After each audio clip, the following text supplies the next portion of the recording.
good friend, great taste in music, suggested we do Iron Maiden's Powerslave album. Yes. Now, I've got some interesting tidbits about this record. Alrighty then. Okay, first off, this album was released September 3rd of 1984. So this album is closing in on 40 years old. Okay? Wow. Yeah. Think about that for a minute. This peaked at number 21 in the United States. Too low. Yes. And it is certified platinum in the U.S., which means sales in excess of 1 million copies. Now, one thing that makes the Powerslave album so interesting is this is the first time that Iron Maiden had the exact same lineup on consecutive records. I did read that, yes. Okay, because if you go back to the first Iron Maiden record, you had Paul Di'Anno on vocals, and Dennis Stratton was one of the guitar players. Okay. Then you move on to Killers. Dennis Stratton is gone and Adrian Smith has moved in. And Clive Burr is also on drums. Next, we go to Number of the Beast. Number of the Beast is the first record with Bruce Dickinson on vocals, and also the last record with Clive Burr on the drums. So then we move on to Peace of Mind. That is the first album with Nico McBrain on the drums. Got you. So you've got... Our Father. God love Nico. He fucked up my gig. Anyway, so you've got Bruce Dickinson on vocals, Dave Murray and Adrian Smith on guitars, Steve Harris on the bass, and Nico McBrain on the drums. And that is the lineup for Powerslave. And to me, this is the quintessential Iron Maiden lineup. I mean, now they have Yannick Gers with them. You know, Steve Harris is the one constant in the band, and Dave Murray. You know, they're the constants in the band. But Bruce went away for a couple of records. Yes. Adrian went away for a couple of records. And actually, Bruce's solo gig is how Yannick was introduced to the Iron Maiden universe. Because Yannick Gers played on Bruce's solo record. That's correct. And so that's why they're now touring with a 3-guitar arsenal. And this is a fucking wonderful album. It is. Let's dive in. Starts off with the song that they still open the show with. They'll open the show, you have Churchill's speech. Yes. Okay? And then you'll have the taped intro, the actual intro to the song, until you hit that single snare hit. And then they come in live. Because there's a lot going on in that intro. Yes, there is. There's a lot going on in that intro. And they still to this day open with Aces High. And it's a fucking great song. It's a song about being, about an RAF pilot. Yeah, a fighter pilot during the during World War II. German air raids over England. Yeah. Yep. I mean, there goes the siren that warns of the air raid. There comes the sound of the gun sending flat. Out from the scramble, we've got to get airborne, got to get up from the coming attack. You gotta love that. Yeah. The imagery that Harris puts into his lyrics are fucking amazing. Amazing song. It's 4.5 minutes. I could have listened to it for fucking 40. You just tell stories, Bruce. Yeah, it's a wonderful song. It's a great song. And then we have 2 Minutes to Midnight.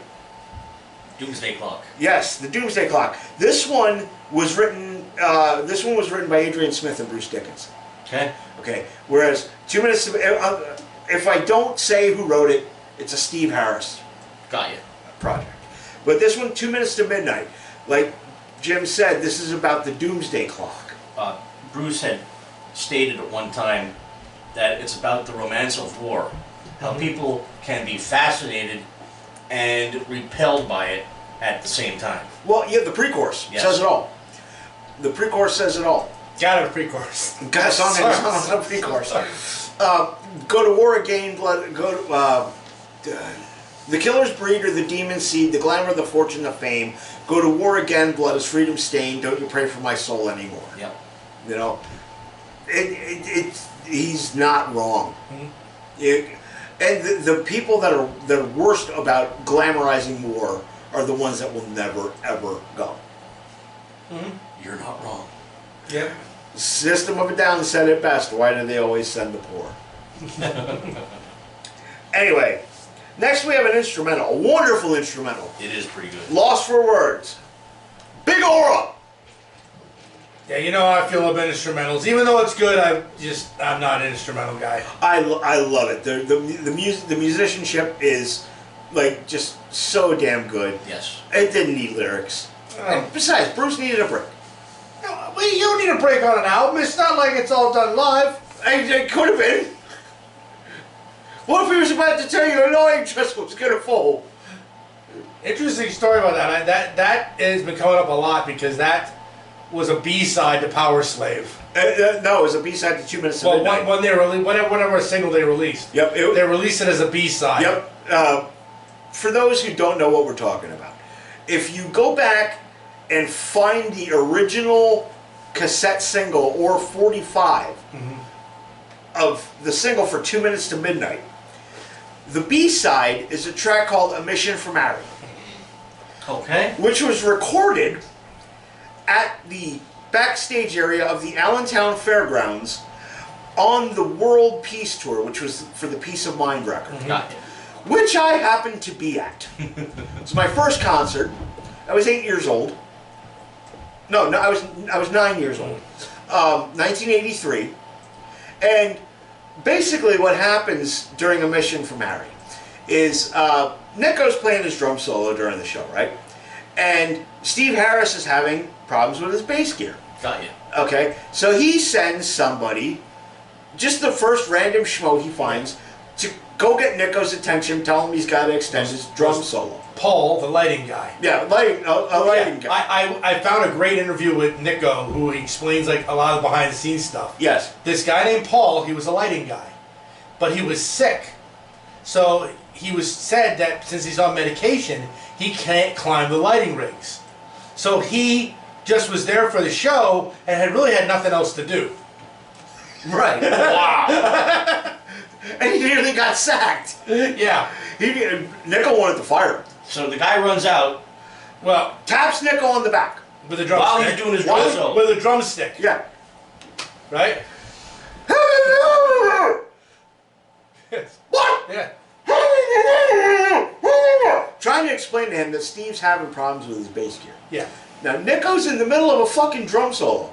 And essentially, he makes it, like, Nico says that he made him fuck up. Right? Well, he fucked up my game. Yeah, and how he did it, and how he fucked up, is what Nico, is he got so mad at this guy poking him in the back 3 times, he slammed the drumstick on the tom.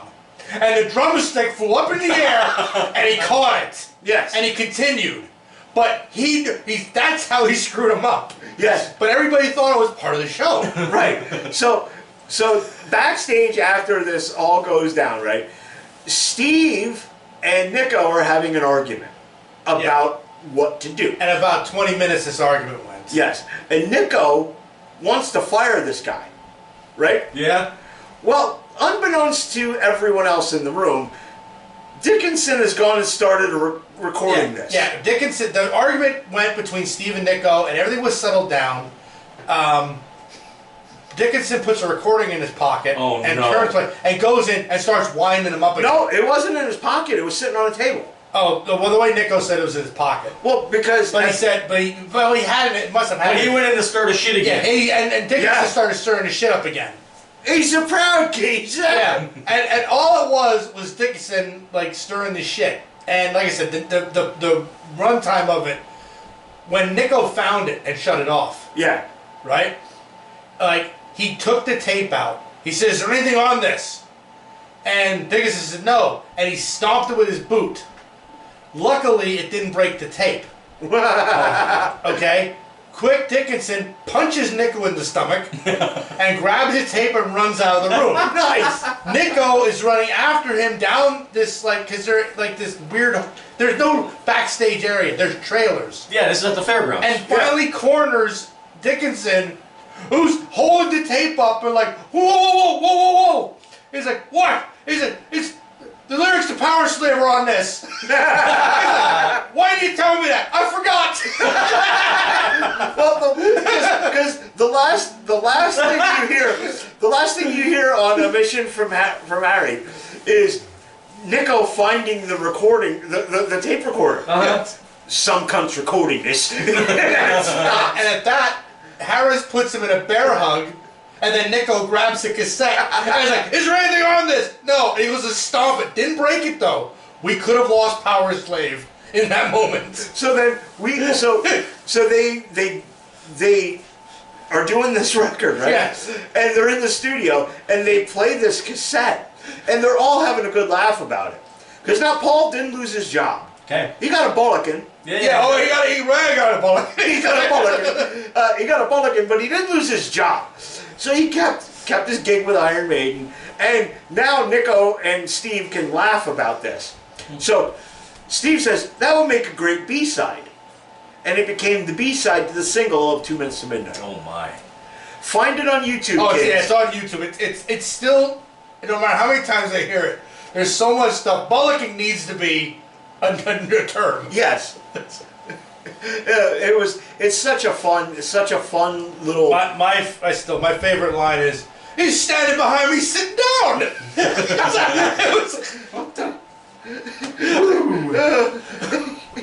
He fucked up my gig. Yeah, and Nico says he was only with the band 9 months. Yeah. And he's having this argument. He thought he was going to get fired. And then Dickinson hits him. He's like, "I'm about to punch him out." He's like, fuck my old boots. That's another classic line. You fuck my old boots. Oh, fuck.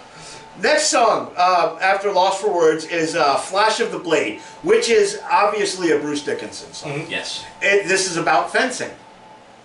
God. No, this is about... Flash of the Blade is about fencing. This is about a kid who dreams that he's a warrior and then goes on to become a warrior. No.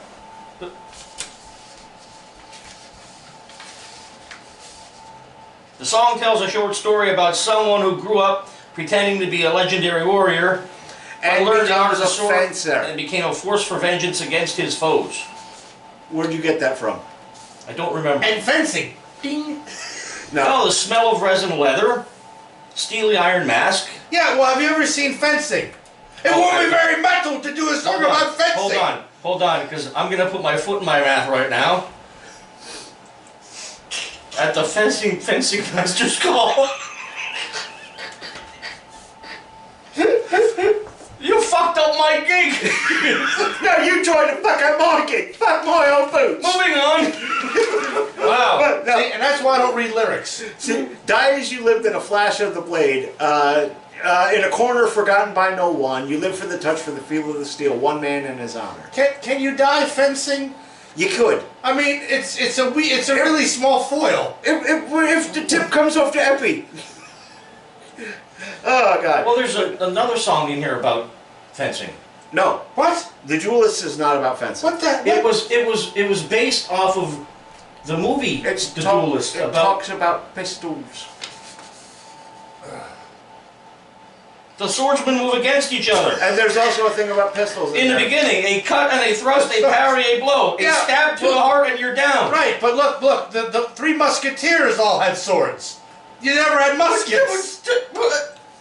I could have sworn wrap your head around that. In the beginning, while they choose their weapons, the choice of weapons is done. They don't choose guns. They chose swords. I thought there was a thing in there about guns. I would choose feathers. Right, it's in the very beginning. The choosing of guns or fighting with swords. The choice of weapons is done. Don't tell me it's not in there. I'm vindicated though. Don't tell me. No, you're not. Or dodgeballs. Dodgeballs being a great weapon to duel with. If you could dodge a ball, you could dodge a wrench. You know what? Just seeing those red balls, you hear that sound in your head. Mm-hmm.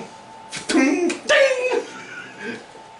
But anyway. Very distinct sound. The Duelists, very good song. Very, yes, extremely. I enjoy that little fucking single note guitar riff is really cool too. Yeah, this is one of those that I know the song but didn't know the title until after I heard it. I'm like, okay, yes, I love that song. Right. Next we have Back in the Village. This one I didn't put as I didn't care for this one. I don't know. It didn't. This is the one no on the record. Yeah. Something I read about Oh, this. here we go. No. Don Jemison got us Stop say the it. opposite. Stop it. This song is a callback to The Prisoner from '82's Number of the Beast. The village in question is a seemingly idyllic retreat, but is actually a horrific prison where the government practices brainwashing and other forms of psychological torment. I would have to go through the lyrics. I thought The Prisoner was about the guy winning chase with the balloon. What? The Prisoner with the balloon. He rolls away. You are number 6. Well, yeah, that And was he from runs the, away, That was from and the he gets British, hit with the balloon. That was from the British TV show The Prisoner. That's what that was based on. But anyway, I gotta stop printing out shit. Yeah, you do. Yeah. How much? At least fact check. Could fact check. Fact. No, he doesn't need the fact check. He does it I every know. I morning in said the mirror. fact. Fact. But what? Since when do we fact check things? Exactly. Jesus Christ. Exactly. If we fact check things, this would be quite boring. We shoot from the hip. That's right. That's right. Next. You have never shot a gun, have you?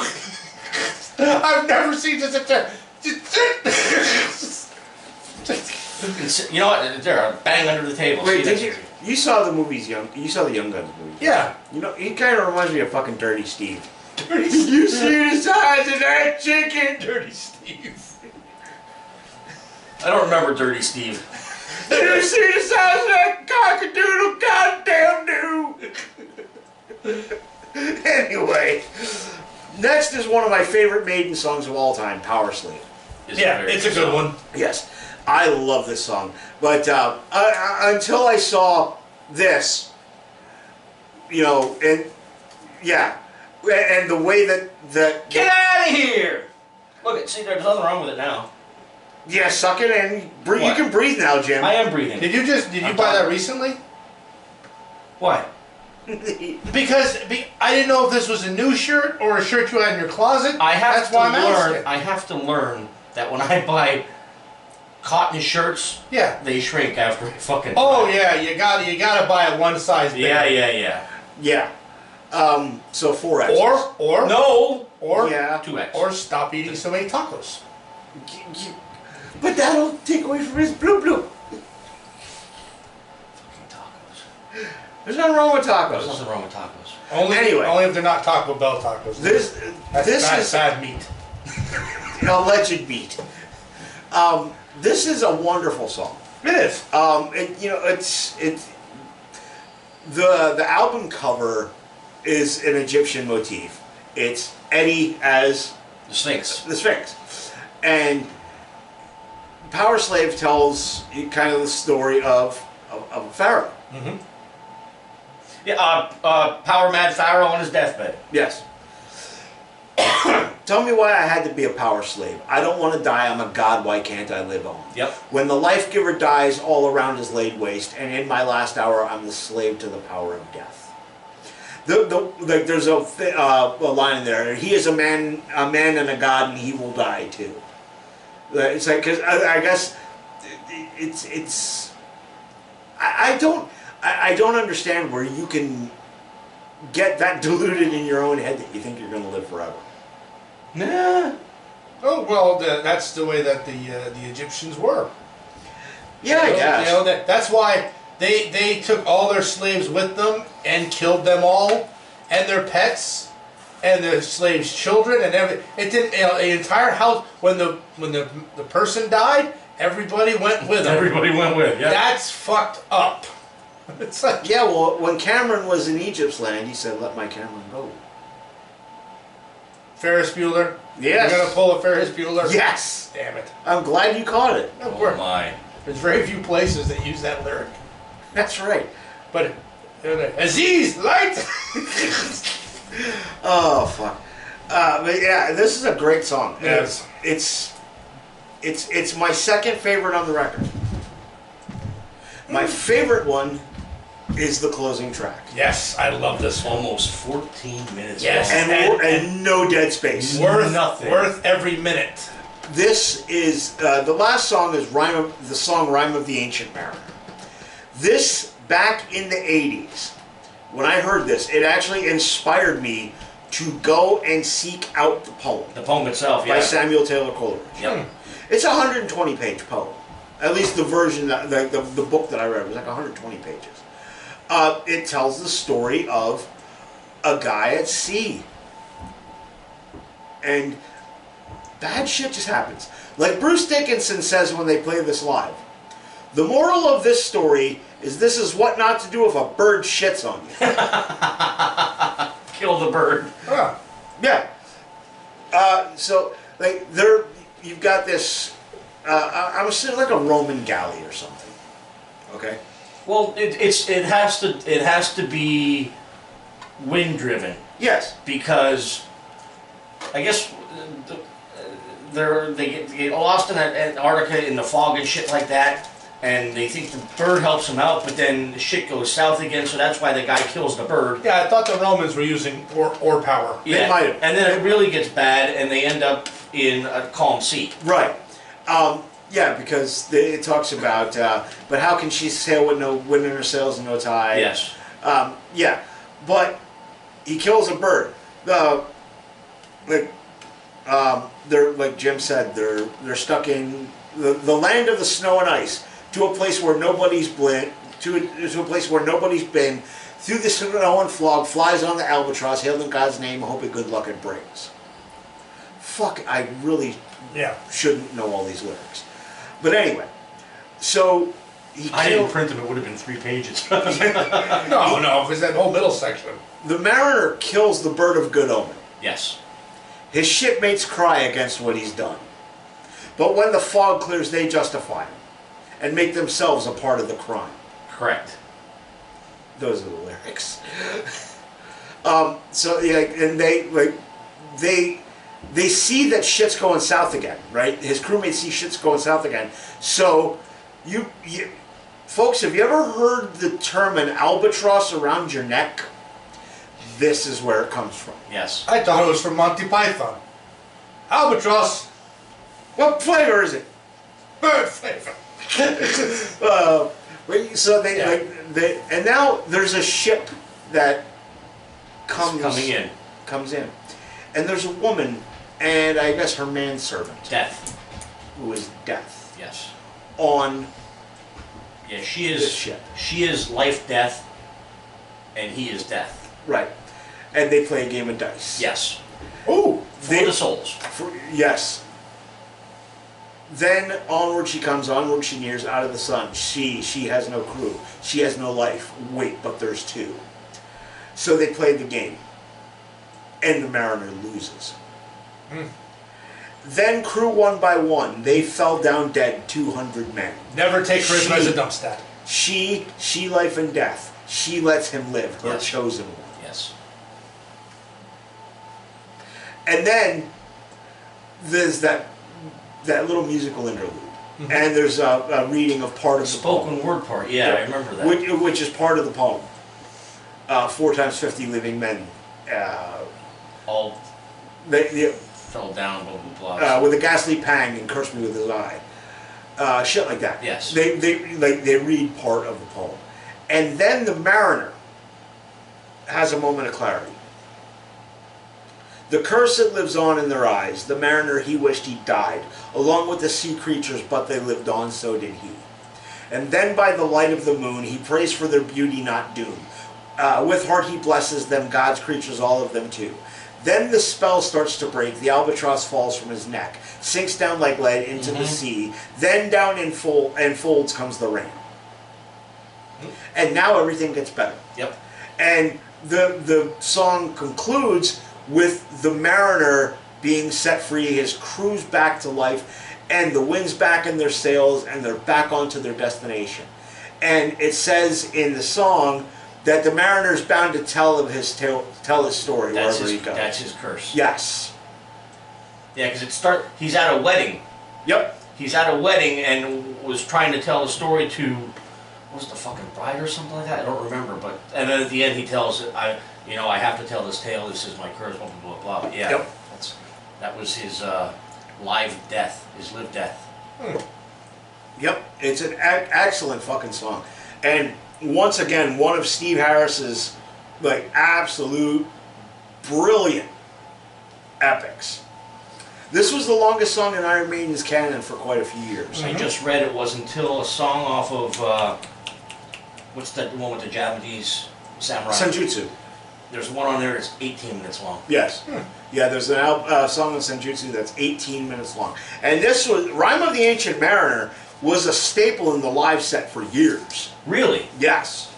And like, if you listen to the Live After Death album, that's where that quote comes from. The moral of this story is what not to do if a bird shits on you. Pretty fucking accurate, I gotta say. Yeah, decent album too. Great album. Yeah, a great freaking record. It was a good and this was just another one in a streak of great album after great album after great album by Maiden. Even if you go back to the Paul Di'Anno stuff, it's great stuff. Yeah. And then they hit Number of the Beast with Dickinson. And Dickinson was the voice that Steve Harris was looking for. Di'Anno was more of a punk singer.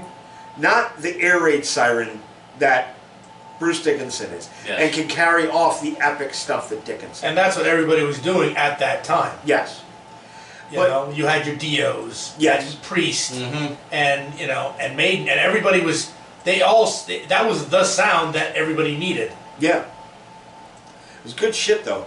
And then they went from Number of the Beast to Peace of Mind to Powerslave and continued on with Somewhere in Time.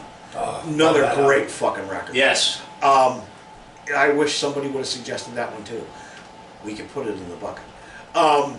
It's up until like 94, 95 when Blaze Bayley.